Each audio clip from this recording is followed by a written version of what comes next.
tagumpay na pagpasok ni Jesucristo sa lungsod ng Jerusalem. Kung ito po ay itutulad natin sa ating buhay, yung mapalad o matagumpay na pagpasok ni Jesus sa buhay po ng bawat isa sa atin. Ito po yung mga bagay na pag-aaralan po natin about Palm Sunday, about doon sa tinatawag na triumphant entry ng Panginoong Jesucristo. Ito po yung time na kung saan siya po ay sumakay po sa isang asno, sa isang batang asno, papasok ng lungsod ng Jerusalem. Mayroon po mga bagay dito na gusto ko po na maunawaan nyo na mayroong relasyon o mayroong kaugnayan sa buhay po natin. At ito po yung pag-aaralan natin, yung the colt, the crowd, and the children. Yung asno, yung mga tao na sumalubong sa kanya, at yung mga batang sumigaw na nagpuri sa Panginoong Jesucristo doon sa templo. Lahat po ito ay may kaugnayan sa buhay ng isang tao po ngayon, especially sa mga taong nakakakilala sa ating Panginoong Jesucristo o maging sa hindi. Umpisaan ko po sa inyo. Jesus and His disciple approaching Jerusalem. Nung papasok na po sila sa lungsod ng Jerusalem, dito po pinapakita that the trial and crucifixions of Christ lay ahead. Kung bagay, paparating na ito, papasok na ito doon sa kanyang kamatayan sa krus. At dito rin po pinakita dito yung mga paghihirap na daranasin ng Panginoong Jesucristo. Then would come the resurrections and the birth of the church. Ano po ba yung pinakita dito sa pagkabuhay ng Panginoon? Nabuhay din po at ipinanganak yung tinatawag na church. Kung bakit meron tayong mga ganitong gathering. Supposed to be ang church po talaga na ipinanganak po dito during that resurrections of Christ ay hindi naman po talaga itong simbahan na ito na lugar. Kundi tayo po yung tinatawag na church. Tayo yung templo ng Panginoong Jesucristo. Tayo yung kumbagay tinatawag na iglesia ng ating Panginoong Jesucristo. Kaya lang, bilang mga iglesia ng ating Panginoon, bilang templo ng ating Panginoon, gayon din po tayo nagpapahalaga dito sa ating panambahan. Which is this place. Na kapag mahalaga sa iyo yung pakikinig ng salita ng Diyos, ibig sabihin, you are God's church. Ulitin ko po sa inyo, sabi ko nga po sa inyo, kukunin ko po sa inyo yung inyong attention ngayon.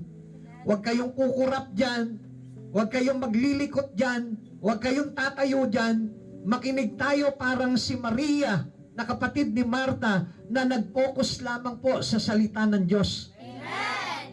The birth of the church come. Tayo po yun.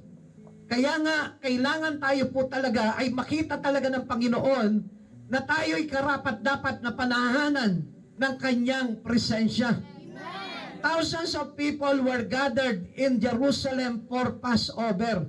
Alam niyo po ba ang Panginoon, ang ating Panginoong Jesus, He takes the opportunity that many people was there to witness. Kapag mayroong mga ganitong gathering, gustong-gusto ni Jesucristo na nandun siya. Alam niyo kung bakit? Kasi gusto niya na marami maligtas. Sinasamantala niya yung pagkakataon na maraming tao. At ayaw ng Lord na kung minsan nag-iisa lamang po siya. Mas gusto niya yung mga tao nagsusunuran sa kanya. Kaya yung matagumpay na pagpasok ni Jesus doon sa Jerusalem, nagsigawan ng mga tao. Sabi nila, purihin ang anak ni David. Purihin ang dumarating sa pangalan ng Panginoon.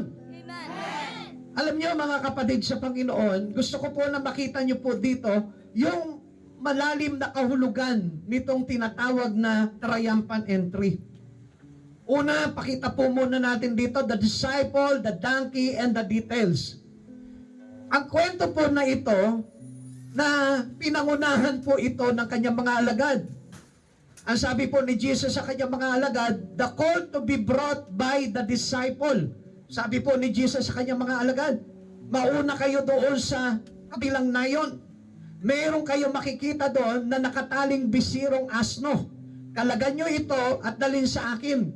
Kapag may sumita sa inyo, sabihin nyo, kailangan ito ng Panginoon. Then the crowd, nandun din po yung the crowd praises and the palm branches. Lahat ng mga tao doon nagsigawan po ng papuri sa Panginoon. The children who were wiser than them all. Bakit po kaya itong mga kabataan na ito ay naging tinaguriang mga matatalino o marurunong sa panahon na yon? Sapagkat sila po mismo ay ginamit ng Panginoon para ipagsigawan ang papuri sa Diyos. Kaya bilang mga church, kung bakit nandito tayo, nakikita nyo kung bakit tayo sumisigaw sa Panginoon. Praise the Lord, hallelujah, Hosanna in the highest. Alam nyo kung bakit?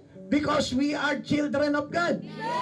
At ang sabi po dito, mula sa bibig, mula sa labi ng mga bata, ng mga pasusuhing bata, ay mamumutawi ang pagpupuri. So, ibig sabihin, we are the children of God, and tayo po mismo kailangan marunong tayong magpuri sa Diyos. Huwag kang magsisimba nang hindi ka sumisigaw ng pagpupuri sa Lord.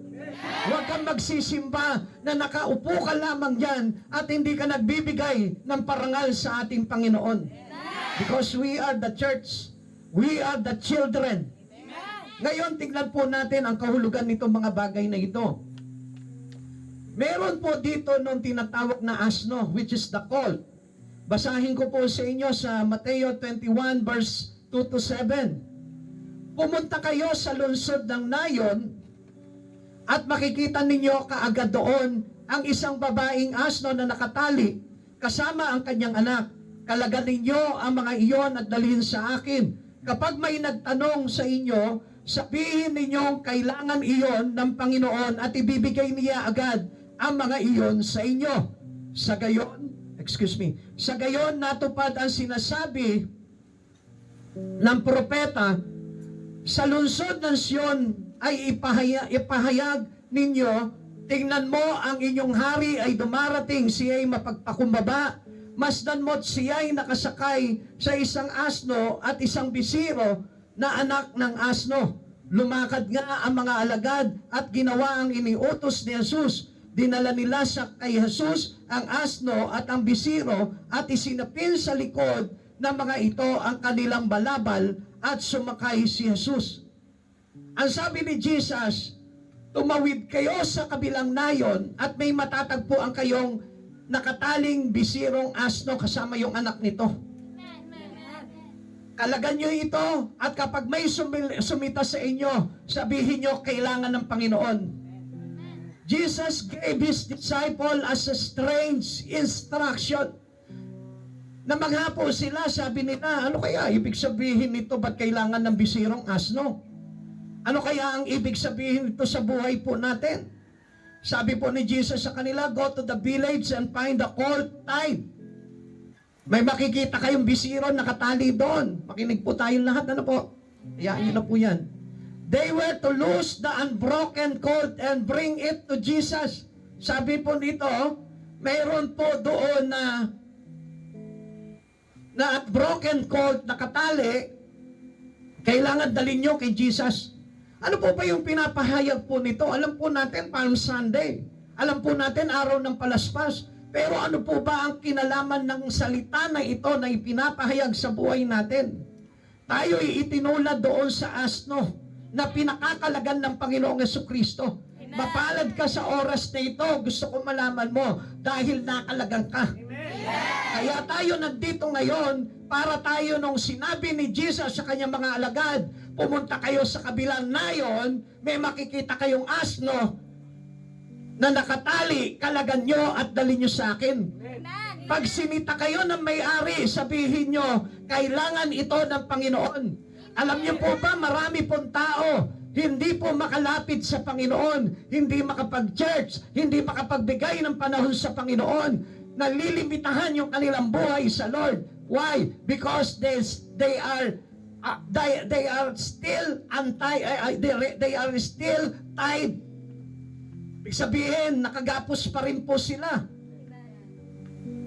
Kaya nga po, kapag tayo po ay nakalagan na sa pagkakagapos po natin, tayo po ay malayan nakakalapit sa ating Panginoong Jesucristo. Kaya lang, alam niyo po kung minsan, kapag kinakalagan na po tayo ng Panginoong Jesucristo sa pagkakagapos po natin, minsan mayroong pumipigil sa atin. Kaya nga kung minsan sinasabi natin, ayoko mag-church, marami akong gagawin. Ayoko magpunta sa church kasi busy ako. Ito po yung kahulugan na nakagapos po tayo. Kaya hindi natin magawa-gawa yung mga bagay na ito na makalapit sa Panginoon because we're still tied accordingly sa mga bagay sa sanlibutan na ito. Amen. Hindi pa rin tayo nakakalagan sa dating nagmamayari sa atin. At sino itong dating nagmamayari sa atin? Walang iba kundi si Satanas. Because ang naghahari sa sanlibutan ito ay ang ating kaaway.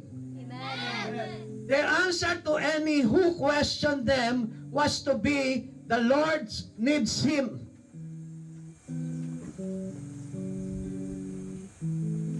Ang sabi po dito,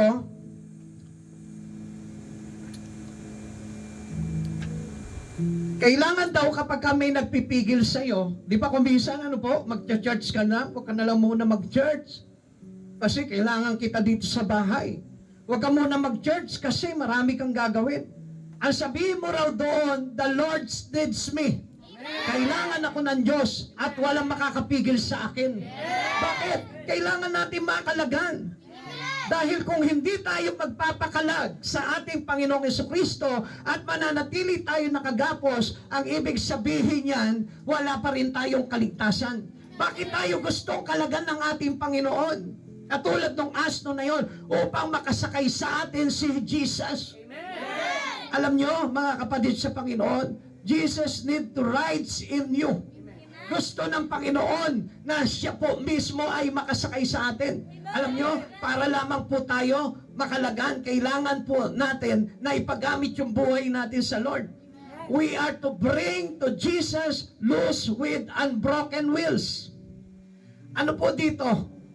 Alam nyo po, sinakyan ni Jesus ang batang asno sa halip na ang ina nito bilang pagtupad sa hula po ni Zacarias.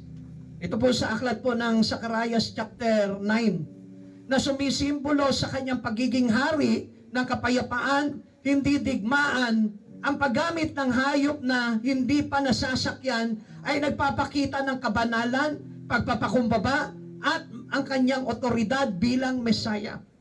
Alam niyo po ba, na tayo kapag wala pa po tayo sa Panginoon, we are innocent about the things in God. Ayun lahat.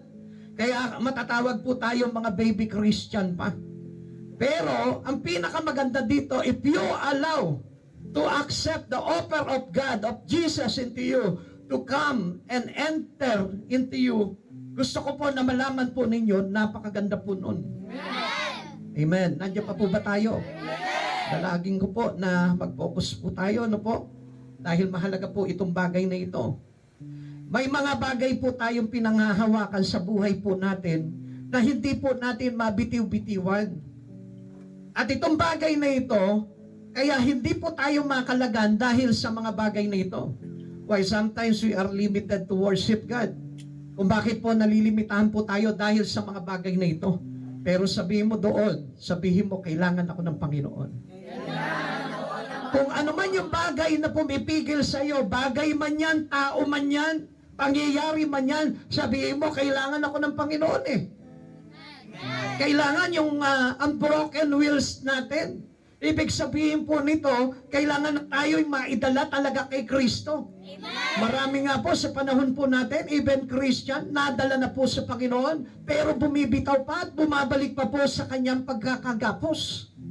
At ito po yung pinakamasahol sa lahat. Dahil kung nakilala mo na si Jesus at manunumbalik ka pa rin doon sa pagkakagapos mo sa libutan na ito, papaano kang paghaharian ng Diyos? Papaano ka makakakaroon ng kaligtasan? Akala ng iba, sapat na ako'y mayroon pag-ibig sa puso kay Jesucristo. Ang sabi ng iba, kahit hindi ako nagpupunta sa church, nasa puso ko si Jesucristo. No. Pagpapakita po ito na yung hindi mo pagpunta sa church ay nangangahulugan na nakagapos ka. Amen. Halimbawa, mayroon kang aso dito. Nakagapos o nakakulong. Tawagin mo man ang tawagin yan, kung hindi mo tatanggalin sa pagkakatali yan o sa pagkakakulong yan, hindi lalapit sa iyo yan. Amen. Kahit nga yung hindi mo kakilalang aso pag nakalabas po ng kulungan niya, makita mo lalapit sa iyo yan, hahabulin ka niyan, kagating ka niyan. Amen? Ganon din po tayo. Hindi po pwede na sabihin mo, ako ay nakalapit na kay Kristo, pero hindi ka naman lumalapit talaga sa Kanya. Tinanggap mo na si Jesucristo, pero hindi ka naman nagpupunta sa Kanya. Sabi ng Biblia, lumapit kayo sa akin at lalapit ako sa inyo. Paano tayong lalapitan ng Panginoong Jesucristo kung hindi ka nga lumalapit sa Kanya? Let's say, sabihin po natin, straightforward po kasi ako sa mga panahon na ito. Talagang gusto ko po na talagang itatak sa puso ng mga tao, to be frank, gusto ko po na malaman po ninyo, pag hindi ka nagbigay ng panahon kay Jesucristo, hindi ka magkakaroon ng kaligtasan. Kapag ka puro pabalatbungan lamang o bitaw lamang ng salita yung sinasabi mo, I love Jesus Christ, pero hindi mo pinapadama sa Kanya, ibig sabihin po niyan, hindi ka pa nakakalagan katulad ng asno na yun. Amen? Mayroon pang iba nagmamayari sa iyo, hindi pa si Jesus. And obviously, kapag aari ni Jesus, iba ang nagmamayari sa iyo. Amen? Kaya nga ito pong asno na ito, the stubborn will of the unbroken colt submitted to Jesus. Nung kinalagan nila, dinala nila kay Jesus itong asno na ito. Alam niyo po ba, na ito pong batang asno ay mayroong sinisimbolo po ito. Dahil sa attitude po nito, ano po ba yung attitude nito? The attitude of a young donkey is typically characterized as a blend of playful curiosity, intense social bonding, and a resilient yet curious nature, while they are known for their stubborn reputation. Ibig sabihin, matigas ang ulo. Alam niyo po ba, ganyan po tayo nung araw? Nung tayo'y bago pa lamang sa Panginoon, ang tigas ng ulo natin. Amen? Sabi mo sa katabi mo, dapat hindi matigas ang ulo. Dapat hindi matigas ang ulo. Siyempre, kapag hindi matigas ang ulo, masunurin na. Amen? Amen. Dati ganyan po tayo. Bakit? Kasi kakakalag pa lang po natin. Amen? Amen. Dati kasi, ang nagmamayari sa atin, sobrang tigas ng ulo. Hindi lang matigas ang ulo, sinungaling pa, masama pa, at gumagawa pa ng kasamaan. Amen? Amen. Kilala mo ba yun? Amen. Anongin mo nga yung katabi mo, kilala mo ba yung dating nagmamayari sa'yo? Kilala mo ba yung dating nagmamayari sa iyo? Sino ba yun? Satan. Yan, si Satan. Kaya nga tamad na tamad ka mag-church Kaya nga tamad na tamad ka mag-pray. Kaya nga tamad na tamad ka na gumawa ng mga bagay para sa ikababanal mo. Alam niyo kung bakit? Kasi ayaw ni Satan yun Ayaw ni Satan na maligtas ka. Ayaw niya na ikaw ay nagcha-church ka. Bakit? Kasi gusto ni Satan na manatili ka sa kanya. Gusto ni Satan na pagdating ng araw na naikulong siya doon sa impyerno kasama kanya. Hindi mo ba alam, lovers ka ni Satan? Hindi mo ba alam na si Satan dapat i-break mo na sa buhay mo? Sabi mo, Satan, break na tayo. Huwag kang papayag na going steady palagi kayo ni Satan. Kaya nga kapag sinabi ni Jesus, nakalagan mo siya sa pagkakatali niya, i-allow mo yun sa sarili mo. Sabi mo, kailangan ako ni Jesus. Amen. Huwag na tayo matigas ang ulo. Marami kasi matigas ang ulo. Nakita niyo po yung mga kabataan ngayon? Matitigas ang ulo. Binawalan na ng nanay niya, huwag kang makipag-boyfriend dyan, mapapahamak ka. Mahal ko Amen? Lumayo ka na dyan, mapapahamak ka. Mahal ko Hanggang sa isang araw, nakita mo yung boyfriend mo, may kasama ng iba, pinagpalit ka sa iba, iyak-iyak ka sa nanay mo. Nay, tama po yung sinabi mo. Dapat binrake ko na po siya. Kasi hindi siya faithful. Ganon din po ang Lord. Sabi ng Lord, i-break mo na si Satan. Because Satan is not faithful. Amen. Gusto ni Satan, mapahamak ka. Gusto ni Satan mahulog ka sa impyerno. Pero ang Diyos na ito, gusto niya makipag-break ka na kay Satan. Kaya itong si Jesus na ito, dinadala ka sa church, dinadala ka sa Bible study, dinadala ka sa discipleship, dinadala ka sa prayer meeting. Bakit? Gusto ng Diyos na maligtas ka. Ayaw ng Diyos na ikaw ay mapahamak. Amen? The visions of the court is a picture of the coming kingdom of Christ. Kapag ka tayo'y nakalagan na, dinala na tayo kay Jesus, at ikaw naman isinabit mo na kay Jesus yung buhay mo, it is the pictures of kingdom of Christ. Ang ibig sabihin nito, pinag-aharian ka na ni Jesus. Ibig sabihin nito, buhay na walang hanggan na. God want to submit all man to Him to set His kingdom. Ang isang tao na kahit makakilala sa Panginoon pero hindi niya isinuko, hindi niya itinalaga, hindi niya ibinigay yung buhay niya kay Kristo, I tell you, wala pa sa kanya yung paghahari ng Diyos. Because we need the kingship of God in every one of us. Kailangan yung paghahari na ng Diyos. Ito yung nagsasabi na sa iyo, kailangan lagi ka na mag-church. Kailangan nagbabasa ka na ng Biblia. Kailangan nagpe-pray ka na. Yun na yung dapat na pumapasok sa isipan natin. Ibig sabihin nun, it is the kingship of Jesus. Hindi ba yun yung nagbubulong sa iyo? Sa susunod, huwag ka na mag-church. Huwag ka na makikinig dyan. Huwag ka na magpapabola dyan. Ang ibig sabihin nun, hindi ka pa nakikipag-break ka sa Satan. We need to submit our life to Jesus. When He comes to set up His kingdom, Christ will ride again. Kailangan tayo po, bilang nakasabit na sa Panginoon, kailangan nakasakay na sa buhay natin si Jesus. Ang ibig sabihin nga po niyan, na kapag si Jesus na nakasakay sa atin, siya na yung nagmamaniobra ng buhay natin. Siya na dapat yung nagli-lead po sa atin according to His will. According to His way, according to His righteousness. Kailangan yun na po yung nasusunod sa buhay natin. Hindi na tayo naliligaw. At kapag ganun na po yung nangyayari sa atin, and then, soon darating naman si Jesus na nakasakay pa rin sa isa. Ano po ito? Hindi na asno, kundi kabayo na. At ang kabayo na ito yung tinatawag na warring horses. Na ibig sabihin po nito, hahatulan niya na yung mga tao na hindi talaga nagpasakop sa Panginoong Hesukristo. Pagdating ng araw, makikita natin si Jesus nakasakay sa puting kabayo, nakasuot ng pula. Didigmain niya na yung mga tao na kung saan hindi sumampalataya sa Kanya. Didigmain niya na ang demonyo. Didigmain niya na si Satan. At tayo naman po na nasakyan ng Panginoong Hesukristo, na imulat sa ating katotohanan ni Kristo, tayo po ay paghaharian niya sa mahabang panahon. Amen. Are you a donkey willing to submit to Jesus as your King? Minsan sinasabi natin, yes, I really wanted to be His kingship. Gustong-gusto ko yung paghahari ng Diyos. Pero ang totoo, iba ang naghahari sa atin. Make sure na yung paghahari ng Panginoon sa buhay po natin nagaganap na sa buhay mo. Sabi po ng Pahayag chapter 19 verse 11 to 16, yung pagdating po ng Panginoon, ng pagbabalik po ng ating Panginoong Hesukristo na nakasakay sa kabayo. Pagkaraan nito'y nabuksan ang langit at nakita ako ang isang kabayong puti, at sakay nito'y tinatawag na tapat at totoo, sapagkat matuwid siyang humatol at makipagdigma. Parang nagliliyab na apoy ang kanyang mga mata, at sa kanyang ulo ay mayroong maraming korona. Nakasulat sa kanya ang isang pangalan niya na siya lamang ang nakakaalam ng kahulugan. Basang-basa sa dugo ang kanyang kasuotan, at ang tawag sa kanya ay salita ng Diyos. Kaya nga you must pay attention to the words of God. Huwag ka mai-interrupt pagdating sa pakikinig ng salita ng Diyos, dahil si Jesus mismo yung naroon.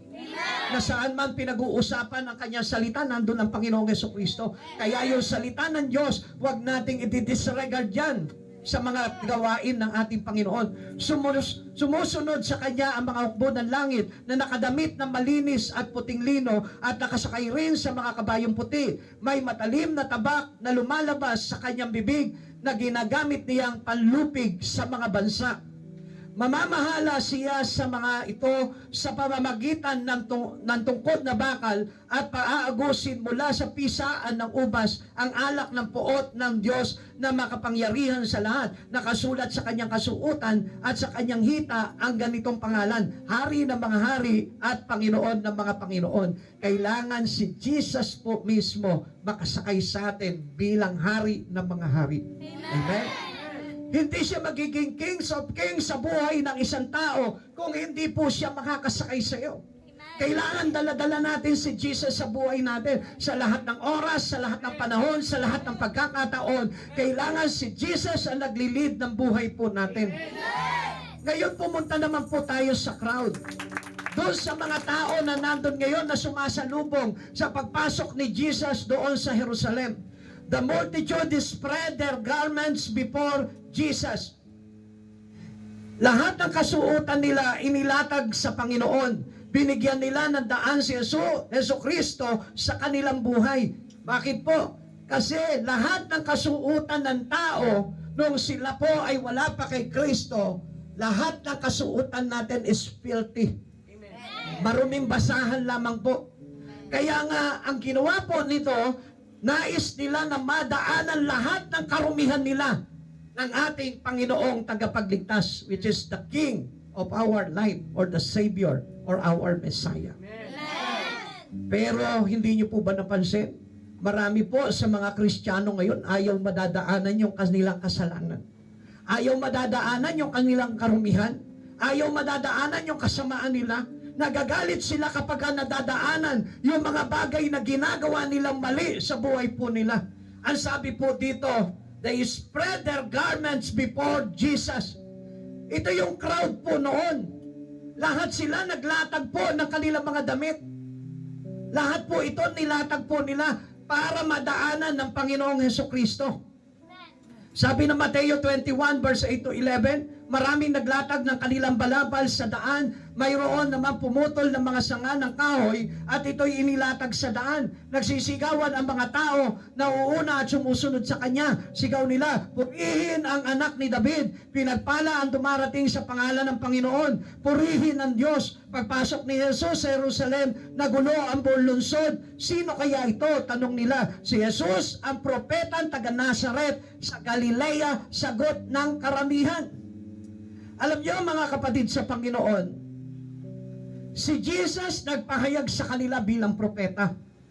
Sapagkat si Jesus po mismo ang nagsabi ng katotohanan na dumarating na ang haring tagapagligtas. Ngayon mga kapatid sa Panginoon, nandito ka ngayon. Jesus is our Lord and Savior. Pero bakit marami po sa atin na hindi po ganap na talagang makapagpuri sa ating Panginoon? Ganito po yan. During that time, the crowd praised the Lord. Lahat ng mga naroon po, nagpuri po talaga sa Panginoon. Ito po yung crowd po noon. Katulad niyo po, na masaya po talaga na sumisigaw ng hallelujah. Hallelujah, sabi ko, hindi naman amen eh.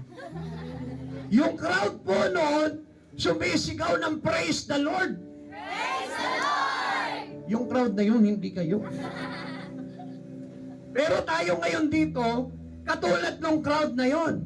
Sabi po nila dito, Hosanna to the Son of David. Blessed is he that cometh in the name of the Lord. Hosanna in the highest. Yan yung mga sinisigaw nila. Amen. Ang sarap pakinggan ito sa pandinig ng Panginoong Jesucristo. Alam mo ba sa oras na ito, kapag sumisigaw ka palagi sa Lord, praise the Lord, hallelujah, purihin ang Panginoon. Alam niyo ba, ang sarap sa tinig na sa pandinig ng Panginoon dahil naririnig niya na para bagang naghahari siya doon sa buong tao na naroon. At first, they are giving God a warm praise to Jesus. Yun yung pasimula, ano? Parang tayo rin po, ano po? Parang tayo po ba yun? Naway, hindi.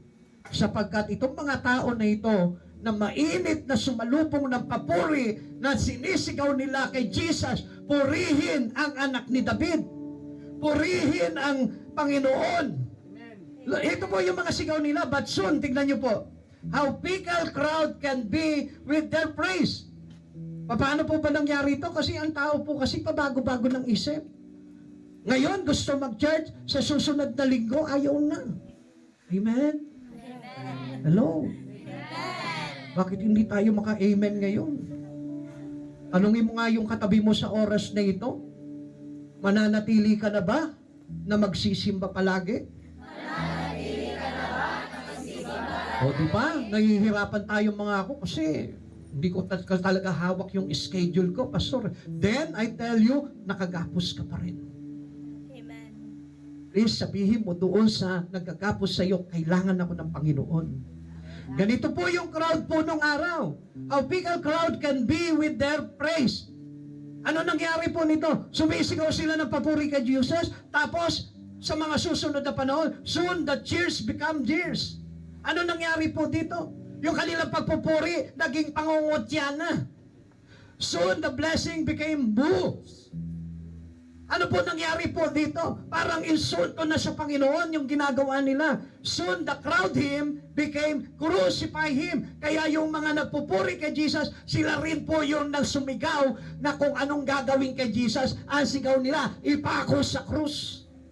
Amen? Amen. Kaya kapatid sa Panginoon, dapat patuloy tayo nagpupuri sa Panginoon at hindi tayo sumisigaw ng ipako sa krus ang Panginoon. Paano po ba nangyayari yun?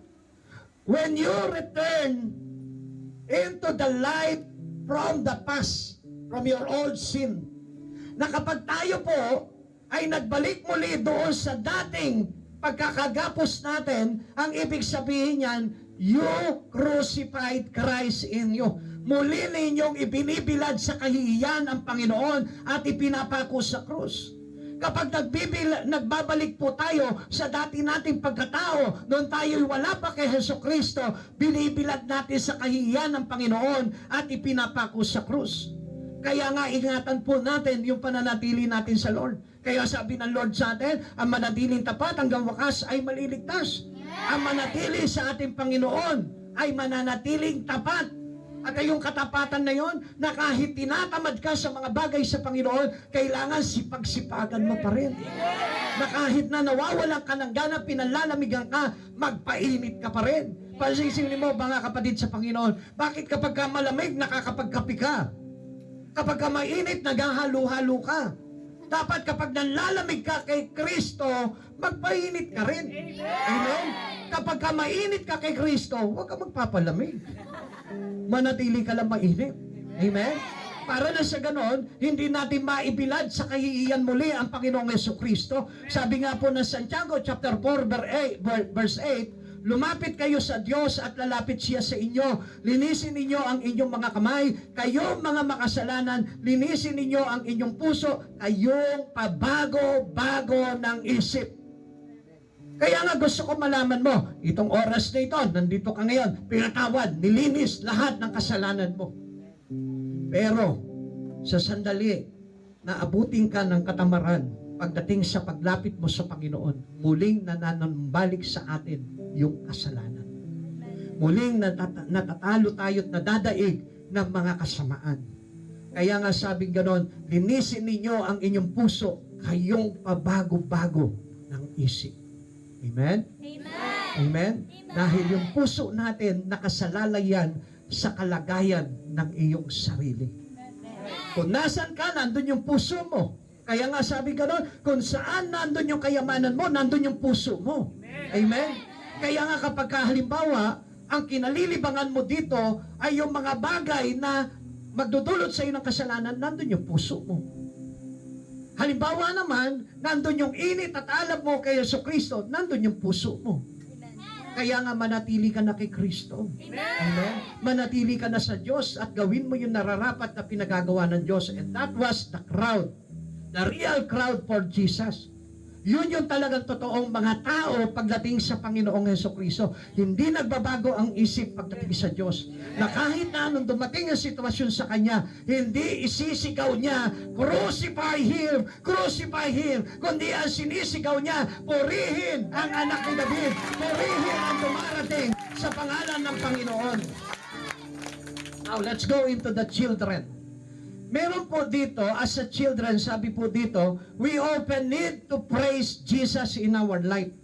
Kaya nga po, ito mga bata na ito, tinagurian po sila mga matatalino. Kasi alam niyo po ba, ang mga anak ng Diyos, kailangan laging nagpupuri sa Panginoon yan.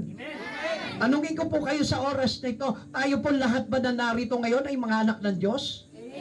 Taas ang kamay ng mga anak ng Diyos. Kailangan lagi ka nagpupuri sa Panginoon. Kahit nasaan ka sa araw-araw, kailangan nagpupuri ka sa Panginoon. Not only the day of Sunday ka lang magpupuri. Sapagkat yung mga tao na ganon, it is only a religion. Ibig sabihin yan, sila yung mga religiosity lang. Nagpapanggap ng mga reliyoso, pero walang kaugnayan sa kabanalan ng Diyos. Kaya mga kapatid sa Panginoon, bilang mga anak ng Diyos, lagi po yan nagpupuri sa ating Panginoon. Tignan niyo po itong bagay na ito. If you are a children, we have the joy to worship Jesus. Yun yung kagalakan natin. At di ba kapag halimbawa may mga anak laging ibinibida yung kanilang mga nanay. Di ba? Ayun, nanay ko, kamukha yan ni Marian Rivera. Ay, wala yan sa nanay ko. Kamukha yan ni Pokwang. Binibida niya palagi yung kanyang mga magulang. Yung lolo ko, 80 years old na, nakakaakit pa ng puno. Malakas na malakas pa. Wala yan sa lolo ko. Lolo ko, 100 years old na. Hindi lang puno ang inaakyat niya. Pati yung bahay na may bahay, inaakyat niya rin. Amen? Minsan ipinapasikat po natin yung mga magulang natin because we are the children of them. Now, if you are a children to Jesus, kailangan lagi ka nagpupuri sa Panginoon. Ipinapahayag po palagi si Jesus sa buhay mo. Tingnan niyo po ito. Bakit marami po mga kabataan, maraming tao ngayon, ang ipinapahayag nila yung kasalanan. Ang ipinapahayag nila yung kasamaan. Alam niyo kung bakit? Kasi hindi sila children or hindi sila child of God. Kapag halimbawa yung usapan, laging chismis sa kapitbahay, chismis kung kani-kanino, they are not a child for God.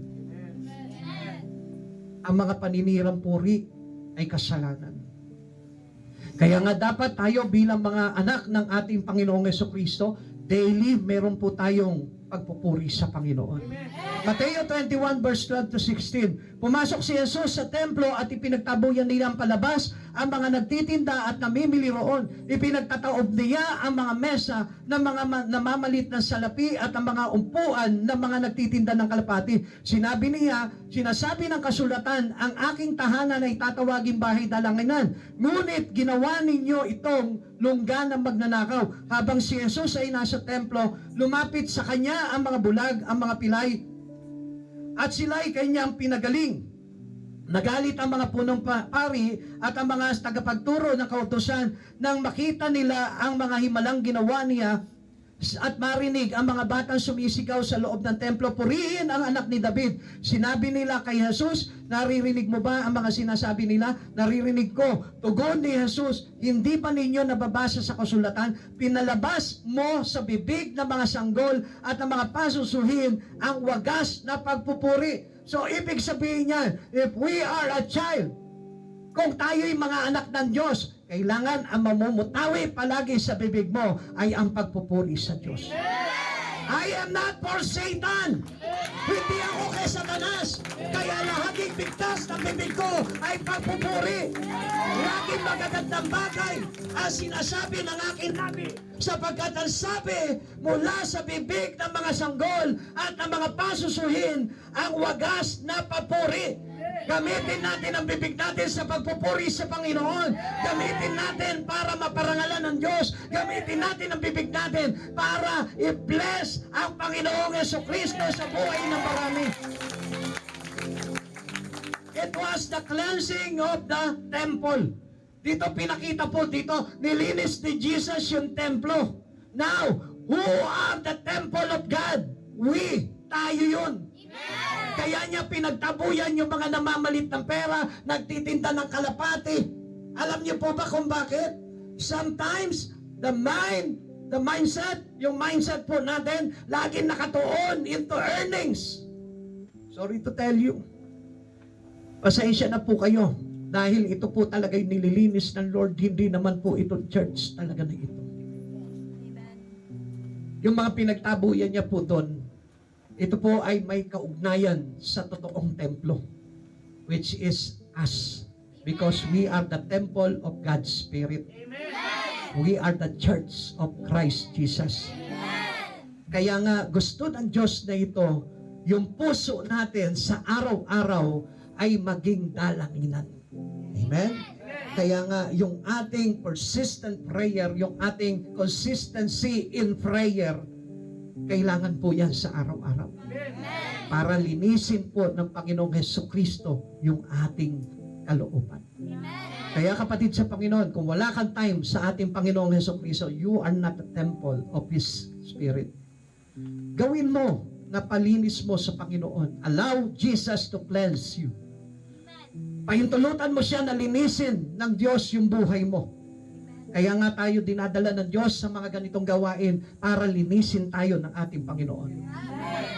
Jesus stopped any other transaction in His temple, only praise. Kaya lang, napakahirap sa tao ito, no? Just to give focus your life into Christ Jesus, napakahirap. Pero, nasabi ng Lord, kailangan tayo palagi ay nagpupuri sa Panginoon because we are a children. Ang lahat ng mga anak ng Diyos, hindi nawawalan ng pagpupuri yan sa araw-araw. Walang ibang dala ang mga anak ng Diyos sa kanyang templo, kundi ang kanyang pagsamba sa ating Panginoon. Kaya ito pong puso natin, ang dala-dala po nito yung pagsamba sa Lord. Ang dala-dala nito yung panalangin. Ang dala-dala nito yung words of God. Kaya nga kung ikaw, anak ka talaga ng Diyos, dapat mamumutawi sa iyong mga labi yung salita ng Diyos. Sapagkat ang sabi ng Diyos, what is abundant to your heart comes out in our mouth. Kung laman nito ay salita ng Diyos, lalabas yan sa iyong bibig. Kung laman nito ay pagsamba sa Diyos, lalabas yan sa iyong bibig. Kaya kung ano yung nilalabas ng iyong bibig, yun ang laman ng iyong puso. Kaya kapatid sa Panginoon, baka mamaya sa umaga pa lang ang lumalabas na sa bibig mo, wala tayong pera. Wala tayong ulam. Then yan yung laman ng puso mo. Baka mamaya lumalabas sa puso mo, galit. Kaya kapag may nakausap ka, sinasabi mo sa kanya, nanggigigil talaga ako dyan sa kapitbahay natin. Naiinis talaga ako dyan sa kaklase natin. Ang arte-arte.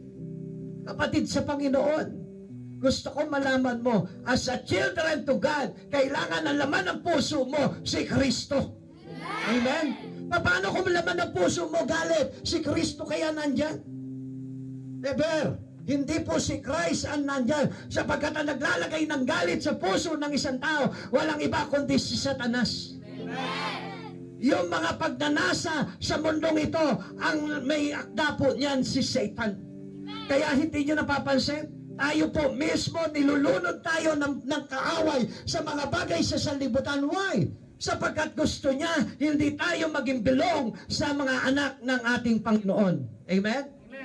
Sabi nga po dito, kapag laging laman ng iyong puso ay galit, sabi po dito, the anger of the Lord's enemy.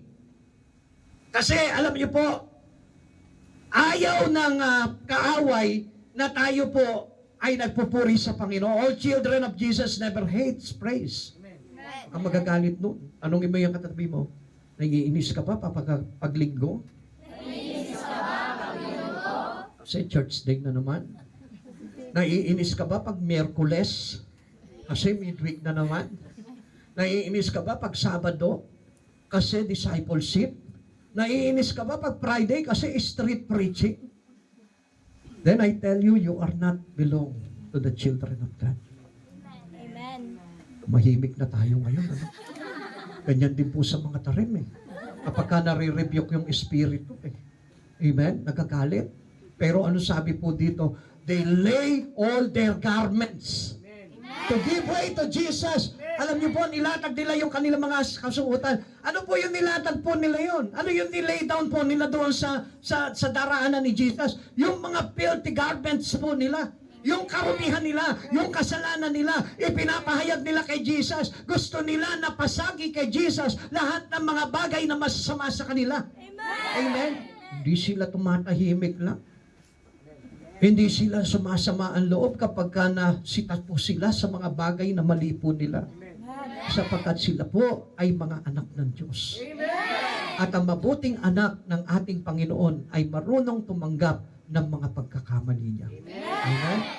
You must learn to accept the truth. You must learn to accept the fault of you. Kasi yung ating mga pagkakamali na yun, pag hindi natin tinanggap na mali yun, kailanman hindi tayo malilinis ng Panginoong Jesucristo. All children of Jesus constantly praise. Constantly, walang oras, walang pagkakataon na hindi tayo magpupuri sa Panginoon. Sabi ng Mateo 21 verse 16, sinabi nila kay Jesus, naririnig mo ba ang sinasabi nila? Naririnig ko, tugon ni Jesus, hindi ba ninyo nabasa sa kasulatan, pinalabas sa bibig ng mga sanggol at sa mga pasusuhin ang wagas na papuri? Kapatid sa Panginoon, kung hindi ganito ang bibig natin, mag-isip ka. Dahil kailangan sa bibig ng isang tao na mayroong Jesucristo sa buhay niya, dapat na namumutawi ang pagpupuri sa Diyos. The importance of preaching children for the Lord's pleasure at praising children. Na kapag tayo po bilang mga anak, lagi tayo nagpupuri sa Panginoon, nalulugod ang Diyos. Nagagalak ang Diyos. Pero kapag halimbawa, hindi tayo marunong magpuri sa Diyos, nalulungkot ang Diyos. Halimbawa, kapag may problema ka na, hindi ka pa marunong magpuri sa Diyos, nalulungkot ang Diyos. Kapag may karamdaman ka na, hindi ka pa marunong magpuri sa Diyos, nalulungkot ang Diyos. Tingnan niyo po ang isang anak. Ang isang anak na nagmamahal at malambing sa kanyang magulang, pag may karamdaman niya, Nay, nilalagnat ako. Gusto ko ng lugaw. Nay, masama pakiramdam ko, gusto ko ng Jollibee. Naglalambing agad yan sa kanyang magulang. Nay, nahihilo ko. Gusto kong bagong iPhone. Hello? Sasagot naman ng nanay niya, anak, hindi lang hilo aabutin ko. Baka ma-high blood pa ako. Hello? Ganyan po tayo. Because our praise to Him, yun yung paglalambing natin sa Diyos. Amen? Marunong ka ba maglambing sa Diyos? Amen na lang ng amen eh. Kahit hindi na totoo, maka-amen lang eh. Marunong ba tayo maglambing sa Diyos? Na kapag may karamdaman ka, Lord, may karamdaman ako. Di muna ako magcha-church. Mali! Ang anak na may karamdaman, pagka meron siyang karamdaman, hinahanap niya si nanay. Nay, alagaan mo naman ako. Diba? O ayaw nyo nakikita nanay nyo. Kapatid sa Panginoon, gusto ko na malaman mo, dapat lagi tayo, we give pleasure always in praising to God. Amen. Is your will surrendered to Savior? Are you occupied with this praise? Do you have childlike faith? Are you as wise as these children? Kapatid sa Panginoon, umpisahan mo ngayon sa oras na ito. Dahil alam nyo, hindi nakakapanghinayang na yung mga bagay sa mundo ngayon. Because Jesus comes soon. Malapit na dumating ang Panginoon. He's riding on the white horse. Hindi po siya darating dito, nasakay pa rin ng asno. At sa oras na ito, kapag ka naratnan ka na wala yung paghahari ni Jesus sa buhay mo at hindi nakapasok si Jesus sa puso mo, I tell you, isa ka sa didigmain ng Panginoon pagbabalik niya. At nakakalungkot po na sabihin po sa inyo na ang hinahanap po ng Panginoon na babalikan niya dito yung nananatiling tapat sa ating Panginoon. Kaya manatili po tayong tapat sa Panginoon at lagi tayo magpuri sa Kanya. Tayo po lahat ay magsitayo. Let us give praise to Him. Let us worship the Lord with all our heart. Sige po, purihin natin ang Panginoon sa buhay po natin. Magnify the Lord, for He Hayaan mo lumago sa buhay mo si Kristo sa oras nito. Hingin mo sa Panginoon na ikaw mismo magkaroon ka ng pag-ibig sa mga bagay kay Kristo. Hilingin mo sa Panginoon na kalaging Kanya sa pagkakagapos sa dating pamumuhay mo. Come on, let us magnify the Lord our God. oh, magnify He is worthy to be praised. Worship the Lord. Purihin mo ang Panginoon sa buhay mo. Blessed be the rock, blessed be the rock of my salvation. Hosanna. Pinupuri ka namin, dakilang Diyos. Pinupuri ka namin bilang rock of salvation ng aming buhay. Hosanna, Hosanna in the highest. Glory to you, Lord Jesus, in our life. Ikaw ang Diyos na maging hari ng aming buhay, Panginoon, ngayon at magpakailanman. Blessed be the rock of my salvation. Hosanna. Pinupuri ka ng uhaw na kaluluwa namin, Panginoon. Sinasamba ka namin bilang iyong mga anak, O God, sa oras na ito, Lord. Sambahin ka ng lahat, Panginoon. Hallelujah. Glory to Jesus. Praise all to be the name of Jesus our Lord. All praise to the mighty name of Jesus. Hallelujah, hallelujah.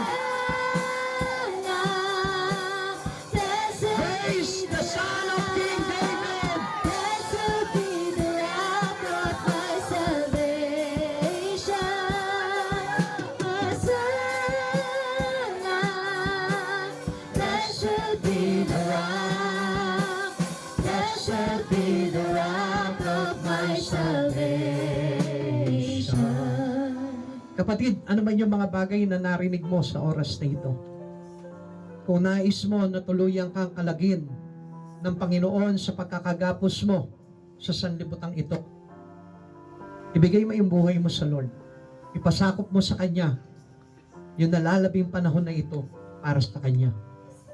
Huwag kang manghinayang sa mga bagay na mawawala sa iyo, sapagkat ang Diyos ay hindi nagbabawas, kundi nagdaragdag pa. Yung mga bagay na parang akalain mo na naging kalugihan, huwag mong ariin po ito na lugi ka sa mga bagay na ito, kundi ito ay pagtatamasa mo ng higit na napakagandang bagay sa panahon na darating sa lugar at sa kaharian ng ating Panginoong Jesucristo. Huwag kang maguluhan sa iyong isipan. Do not be a fickle-minded to God. Isulong mo ng totoo yung buhay mo sa Panginoon. Huwag kang maghinawa na magbigay ng buhay, oras, panahon sa ating Panginoong Jesucristo. Sapagkat ang nararapat po talaga ay maglagak ng buhay para kay Kristo. At sa oras na ito, gusto ng Diyos na tayo po lahat ay maging lehitimo na mga anak ng ating kataas-taasang Diyos na tagapagligtas na ating Panginoong Jesucristo. Tayo po lahat manalangin sa Panginoon. Ama naming Diyos, nagpapasalamat po kami sa kaloob na buhay at sa pagbibigay mo sa amin ng karapatan na maging mga anak mo, Panginoon. Panginoon, maraming salamat po, Lord, at lagi mo, Panginoon, na pag-ibayuhin pa, Panginoon, ang mga bagay na ito sa aming mga puso, O God, upang na makita namin, Panginoon, ang buong katotohanan, ang lahat ng mga bagay na naayon sa iyong salita, Lord, upang nang sa ganun, Lord, maayon ang aming buhay sa iyong kalooban po lamang, O God. Maraming salamat po sa oras dito, Lord. Pagpalain mo po, Panginoon, ang lahat ng mga narito ngayon, Panginoon, sumamba sa iyo, nagpuri sa iyo, nagbigay ng panahon sa iyo, O God. At isang araw, Lord, makikita po nila, Panginoon, ang gantimpala ng mga bagay na ito na kanilang ginawa. Katulad ng sinabi mo, Lord, our labor in you is not in vain. Hindi masasayang ang lahat ng pagpapagal ng sino man nananampalataya sa iyo, O God. Papalitan mo po ito ng higit na napakaganda at napakainam na gantimpala sa buhay na walang hanggan kasapiling mo, O God. Maraming salamat po, dakilang Diyos, pagpalain mo ang lugar na ito. Abutin mo, Panginoon, lahat ng aming mga hinahayuan, O God. At sa presensya mo, pinagkakatiwala namin, Panginoon, ang lahat ng mga tao na ito na na-encounter namin, Panginoon, sa buong paligid ng lugar na ito, God. Aabutin mo sila, dadalhin mo ang kanilang mga payapak sa lugar na ito, Lord. Hindi sila makakatanggi sa iyo, Panginoon, sapagkat ikaw yung Diyos na nagutos sa kanila, Panginoon. Ikaw yung Diyos na nagpahanap sa kanila, O God. You came to seek and save the lost, O Lord. Nananalig kami na parito ka sa lugar na ito, Lord, upang hanapin at iligtas ang mga nawawala, O God. Maraming maraming salamat po, Panginoong Yesus. Salamat po sa kabutihan mo. Pagpalain mo ang tahanang ito, Lord. Pagpalain mo ang may bahay, Lord. Pagpalain mo po sila, Panginoon, sa lahat ng kanilang pangangailangan. Ingatan mo po sila, Panginoon, at patuloy na ilagay mo sila sa iyong presensya, O God. Maraming salamat po, Lord. At hayaan mo, pagpalain mo ang lahat ng mga narito ngayon, ang aming mga pamilya, O God. Salamat, dakilang Diyos, sa ipo namin ibinabalik ang lahat ng kapurihan, karangalan sa tanging pangalan mo po lamang in Jesus' name. Amen and amen. God bless you.